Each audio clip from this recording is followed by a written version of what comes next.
Okay, so well, first, thank you all for coming here today. First, let me set a few ground rules. We're going to have comments from 3 people, including myself. I'd ask you to hold off any questions until everybody has spoken, and then we'll be glad to open it up to questions. And you also introduce everybody, and then I'll give my comments, and I will move the microphones down the line for all of you. My name is Stephen Brown. I'm Executive Director of the American Civil Liberties Union of Rhode Island. To my immediate left is Lynette Labinger, a longtime ACLU volunteer attorney who is one of the attorneys working on this lawsuit for us. And next to her is Gretchen Bath, who is an attorney at Rhode Island Legal Services. And their names and contact information are on the news release if you want to follow up with them after they're gone.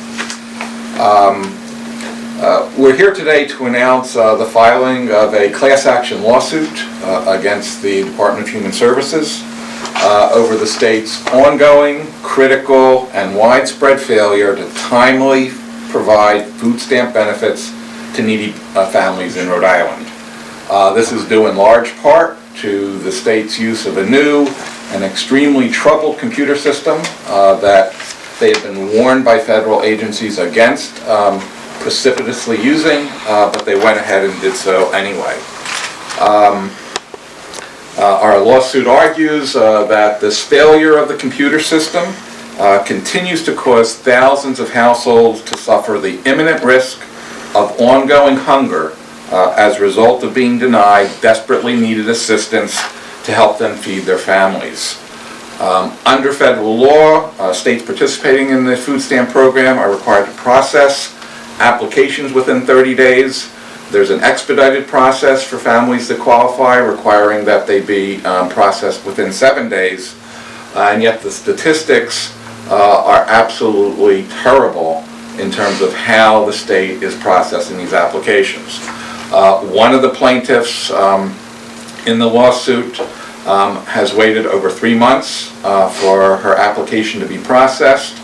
When she finally heard back from a DHS worker this week, she was told she had to immediately go to the DHS office and provide paperwork in order to make sure that her application would be processed.